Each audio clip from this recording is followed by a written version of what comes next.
अस्सलामु अलैकुम रहमतुल्लाहि व बरकातुहू। नाज़रीन, हमारी पहली वीडियो से आप जान चुके हैं कि 22 जनवरी को इंडिया के अंदर राम मंदिर का इफ्तिताह होने जा रहा है, जिसमें शिरकत के हवाले से इंडियन मुस्लिम दो फिरकों में यानी दो गिरोह में तकसीम हो गए।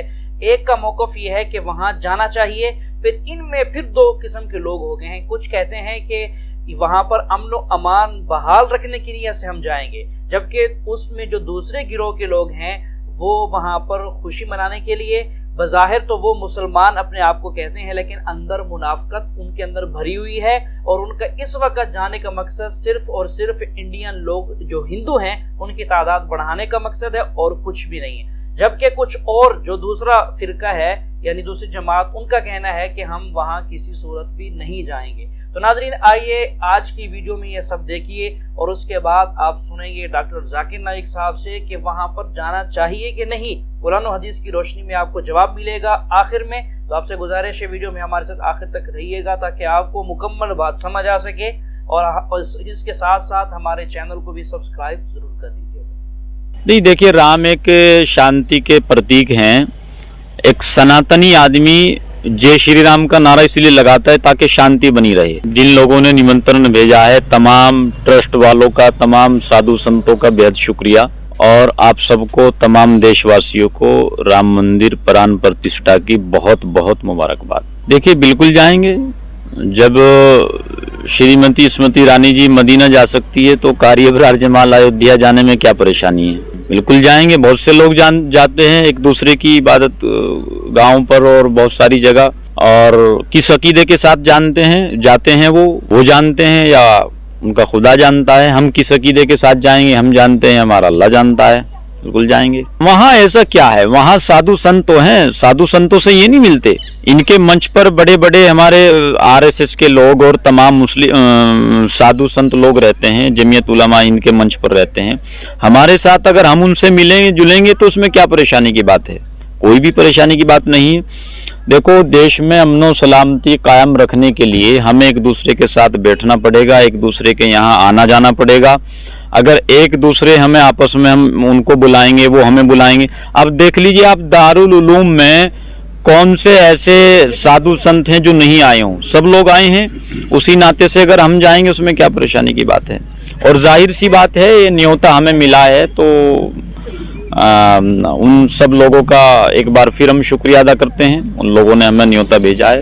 बहुत अच्छा महसूस कर रही हूँ। देखिए, हम भगवान को चुने, सहन होता है, समझ में भी आता है, लेकिन भगवान ने हमारे भारत के प्रधानमंत्री को चुना, ये बहुत बड़ी बात है। मोदी जी को चुना, ये बहुत बड़ी बात है। 1993 के संघर्ष से 2024 में अब जाकर के जो आस्था थी, जो विश्वास था, जो सपना था, वो पूरा होने जा रहा है। राम राज होने जा रहा है और अब तो राम जी वहाँ पर आ भी चुके हैं, विराजमान हो भी चुके हैं। मुझे ऐसा लगता है कि ये बहुत पहले हो जाना चाहिए था। सनातनियों को उनका हक बहुत देर से मिला है, बहुत देर से मिला है। आज अगर मेरी माँ को या मेरी नानी को, मेरी दादी को अगर कोई मक्का मुअज़्ज़मा जाने से रोक रहा होता तो मुझे कैसा लगता? मुझे कितना बुरा लगता कि नहीं, आप मदीना नहीं जा सकती हैं, नहीं आप मक्का नहीं जा सकती हैं, आपको नहीं जाने देंगे, तो मुझे बुरा लगता ना। तो कितने साल आप लोगों ने इंतजार किया, कितने साल इंतजार किया। कभी कभी सोचती हूँ तो आंखों में पानी आ जाता है कि ना जाने कितने महंतों ने और संतों ने अपनी जान गंवाई, कितने राम के भक्तों ने अपनी जान गंवाई, तब जा करके आज इतने लोगों को ये दिन देखने को मिल रहा है। और भगवान राम सिर्फ सनातनियों के नहीं है, भगवान राम हम जैसे शिक्षित और इस राष्ट्र और इस भूमि से मोहब्बत करने वाले मुसलमानों के भी हैं। हमें भी पूरी श्रद्धा और आस्था है उन पर, हमें भी पूरा विश्वास है उन पर। और इसीलिए मैंने कहा कि 411 सीटों से जब मोदी जी दोबारा शपथ लेंगे तो सबसे पहले नाजिया माथा टेकेगी भगवान राम जी के मंदिर में। मुस्लिम होकर के मंदिर में जाओ, लो, कोई पहली बार थोड़े ही हो रहा है। और मुस्लिम होकर के मैं मंदिर क्यों नहीं जा सकती हूँ भाई? क्या मैं आफ्ताब की तरह बोटियां कर रही हूँ?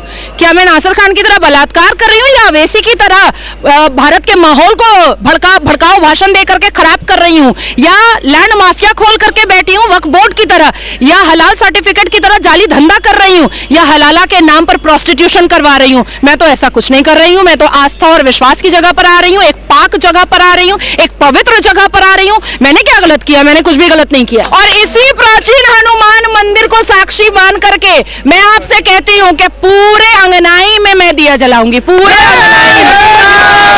चलिए आप तो जला लेंगे, लेकिन जो और अन्य मुस्लिम भाई हैं, जो मुस्लिम समुदाय के लोग हैं, उन्हें क्या करना चाहिए? देखिए, मैं किसी का ठेका लेकर के नहीं बैठी हूँ। मेरी बहनें, जो मुसलमान बहनें, आज देखिए मैं सुबह में न्यूज़ पे थी, मुजफ्फरनगर की बहनें जो हैं वो हाथ में मेहंदी लगवा रही हैं श्री राम भगवान जी का। अच्छा, ठीक है, श्री राम भगवान जी की मेहंदी लगवा रही हैं। और कुछ आए चुन्नू मुन्नू लुंगी छाप वाले जाहिले आजम ठरके आजम लोग आए थे, आकर के उनको धमकाएं कि अगर आप निकाह की हुई हैं तो आपका निकाह टूट गया, और अगर आप मुसलमान हैं तो आपका इस्लाम छूट गया। मैंने कहा कुरान के पन्ने में बता दो, सूरा नंबर बता दो, वर्सेस नंबर बता दो, अरबा निस्फ सलासा कहाँ पर लिखा हुआ है, कौन से पारा में, वो बता दो। कोई भी हदीस का नंबर बता दो कहाँ पर लिखा हुआ। नहीं बता पाया तो मैंने कहा पतली गली से निकल जा भैया, झूठ झाट मत फैला। ये जो यहाँ पर आपको दिख रहे हैं ना, ये जो यहाँ पर आपको दिख रहे हैं ना, ये अब कांग्रेस का जमाना नहीं है। 82.7% लोगों को चीर करके अगर राम मंदिर औकात है 14% को तोड़ने की तो तोड़ के दिखाए। सबसे आगे नाजिया इलाही खान खड़ी रहेगी। हमारा कुरान कहता है लकुम दीनकुम वलिय दीन, आप अपने धर्म की इज्जत करो और दूसरों को उसके धर्म की इज्जत करने दो। बहन का सवाल है कि चंद महीने पहले, 2 या 3 महीने पहले उसने इस्लाम कबूल किया है, और उसके वालिद जो अच्छे इंसान हैं, जब वालिद को उसने कहा कि आप पीस कॉन्फ्रेंस में आओ, तो वालिद ने शर्त लगाई कि आप अगर टेंपल में आएंगे, मंदिर में आएंगे, तो मैं पीस कॉन्फ्रेंस में आऊँगा। तो उसके वालिद तो पीस कॉन्फ्रेंस में आ गए। तो क्या उसने जो शर्त लगाई वो सही थी या गलत थी? आपने अगर अपने वालिद को कहा कि टेंपल में आप जाएंगी, टेंपल में जाना गलत नहीं है, टेंपल में बुत परस्ती करना, मूर्ति पूजा करना गलत है। मैं भी कई टेंपल में जा चुका हूँ, कई टेंपल में, देखने के लिए टेंपल में क्या है। तो अगर आप टेंपल जाती है और मूर्ति पूजा नहीं करती है और दिल में मानती है कि खुदा एक है, उसके अलावा कोई माबूद नहीं, बुत परस्ती गलत है, तो टेंपल में जाना कोई हर्ज नहीं है। लेकिन टेंपल के सामने अगर आप सिजदा करेंगे मूर्ति को तो गलत है। तो अगर आपने वादा किया है अपने वालिद से कि टेंपल जाएंगे, बेशक जाइए उसके साथ, लेकिन बुत परस्ती मत कीजिए। Don't do idol worship. You can go to the temple but don't do idol worship. Doing idol worship is wrong. If you believe in your heart that there's one God and idol worship is wrong, going to temple is no problem. तो जब तक आप बुत परस्ती मूर्ति पूजा नहीं करती, आप temple जा सकती है।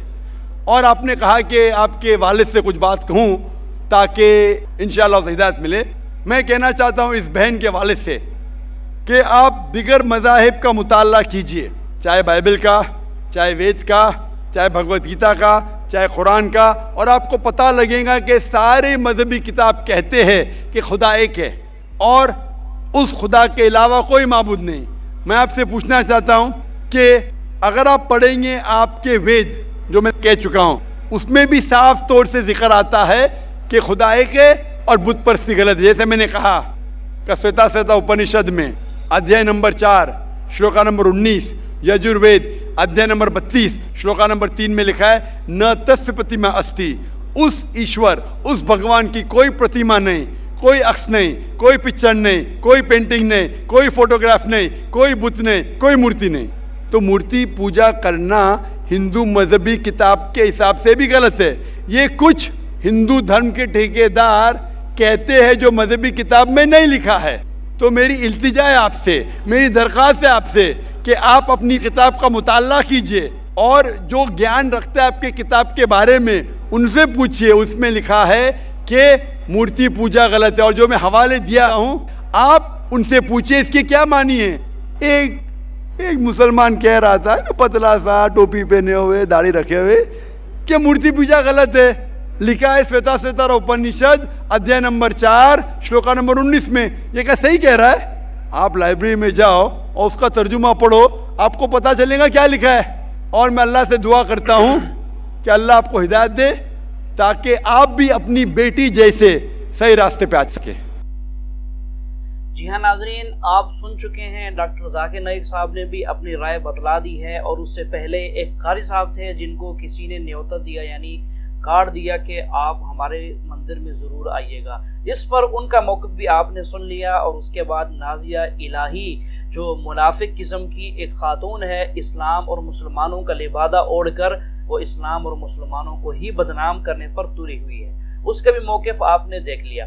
देखिए, बात यह है कि इस राम मंदिर को देखा जाए, इससे पहले क्या था, यहाँ मस्जिद थी, मस्जिद को गिराकर वहाँ पर इन्होंने मंदिर बना दिया, जबकि इसके साथ साथ वो 22 जनवरी को इफ्तिताह भी करने जा रहे हैं। तो सिर्फ इफ्तिताह के अंदर ये नहीं कि हल्ला गुल्ला होगा, बल्कि वहाँ पर राम मंदिर का इस्तकबाल भी होगा, उसकी पूजा भी होगी, उसका पूजा पाठ के साथ साथ उस पर बहुत सारे चढ़ावे भी चढ़ाए जाएंगे, जो कि आप बेहतर जानते हैं कि वो शरीयत और इस्लाम के लिहाज से कैसे हैं। तो नाज़रीन देखें, ये डॉक्टर साहब की एक अपनी राय थी। वो ये भी कह रहे हैं मैं कई मरतबा टेम्पल जा चुका हूँ सिर्फ ये देखने के लिए कि वहाँ क्या होता है, लेकिन ये जो 22 जनवरी का मसला आ रहा है ये कुछ डिफरेंट है कि इसमें जो लोग जा रहे हैं वो राम मंदिर में राम का, यानी वहाँ पर नौजुबिल्ला जो उनका अकीदा है हिंदुओं का कि वहाँ हमारा खुदा आएगा, उसका वो इस्तकबाल करेंगे वगैरह वगैरह बहुत कुछ।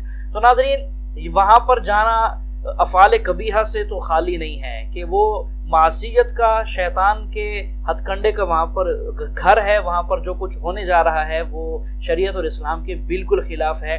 और इसके साथ साथ देखें, अल्लाह ताला कुरान करीम में इरशाद फरमाते हैं, फला तक़उद बाद ज़िक्रा मअल क़ौमिज़ ज़ालिमीन, कि ए नबी आप नसीहत कर लेने के बाद इन जालिम लोगों के साथ उठना बैठना ना रखिए, छोड़ दीजिए इनको। कि आपने जब इनको नसीहत कर दी, आपकी नसीहत को सुनकर उस पर मानने पर तैयार नहीं हुए, उसको सुनकर मानने पर तैयार नहीं हुए और अमल करने के लिए तैयार नहीं हुए, अब इनके साथ उठना बैठना छोड़ दीजिए। और इसके साथ साथ जो लोग वहाँ पर शरीक होंगे, चाहे वो जिस नीयत से भी हों, चाहे वो अच्छा मौक़िफ़ लेकर जा रहे हैं या बुरा मौक़िफ़ लेकर जा रहे हैं, दोनों सूरत में वो इस हदीस की रूह के साथ देखा जाए तो वो भी अजाब के मुस्तहिक होंगे। कि अल्लाह के रसूल सल्लल्लाहु अलैहि वसल्लम ने इरशाद फरमाया, मन कस्सरा सुवाद कौमिन फहुव मिनहुम, जो किसी कौम की तादाद को बढ़ाए तो वो भी उन्हीं में से शुमार होता है। कि जो लोग उनके साथ जाकर शरीक होंगे, हिंदुओं की तादाद को बढ़ाएंगे तो ये भी हिंदू ही शुमार होंगे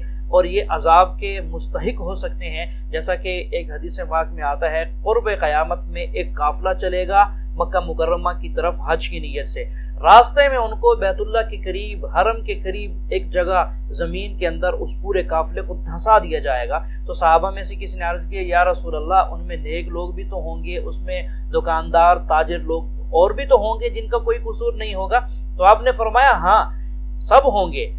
फिर आखिरत के अंदर जो गुनहगार नहीं थे, जो साथ में धंसा दिए गए, उनकी नीयत के एतबार से अलग से उनके साथ फैसला किया जाएगा। लेकिन जब ये गुनहगारों के साथ, मासियत वालों के साथ मिल गए तो अजाब के मुस्तहिक ये भी हो गए। अब अगर 22 जनवरी को जो मुसलमान इनके साथ जाकर शरीक होंगे, अल्लाह न करे अगर अजाब इलाही नाजिल हो गया तो उनके साथ साथ मुसलमान भी जो वहाँ पर शरीक होंगे सारे के सारे रगड़े जाएंगे। बाकी रही ये बात, दरमियान में नाजिया इलाही एक बात कह चुकी हैं कि मुजफ्फरनगर के अंदर कुछ औरतों ने राम के हवाले से कुछ मेहंदी रचा रखी है हाथों में, जिस पर उनको ये कहा गया कि आपने जो मेहंदी लगाई है राम के हवाले से, यानी राम के लिए, उसके इस्तकबाल के लिए, तो तुम्हारा, अगर तुम शादीशुदा हो, तुम्हारा निकाह भी टूट गया और तुम इस्लाम से भी खारिज हो चुकी हो। तो नाज़रीन, फ़ुक़हाए कराम ने जो बात लिखी है वो यही है, सराहत यही है उसकी कि जो आदमी गैरों की इबादत गाह के अंदर उन जैसे अफ़ाल कर लेता है जैसे गैर लोग करते हैं, गैर मुस्लिम, तो ये आदमी तजदीद निकाह भी करे, तजदीद ईमान भी करे, इसका निकाह भी ख़त्म और इसका इस्लाम भी ख़त्म हो चुका है। ये दोबारा से कलिमा पढ़े और दोबारा अपने किसी काजी को बुलाकर, निकाह खां को बुलाकर निकाह भी दोबारा करे। यही हुक्म है शरीयत का। अगर कोई मानता है तो भी अच्छा, नहीं मानता तो वो अपने लिए अजाब इलाही का जो है दावा कर रहा है उस पर ज़रूर उतरेगा।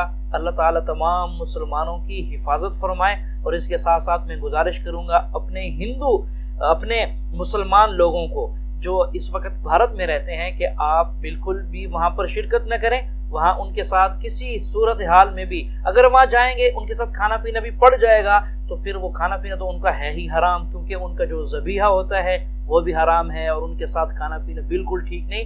तो इसलिए वहां जाने से कुल्ली तौर पर इज्तिनाब करते हुए अपनी मस्जिदों को आबाद रखें और अल्लाह को राजी करें।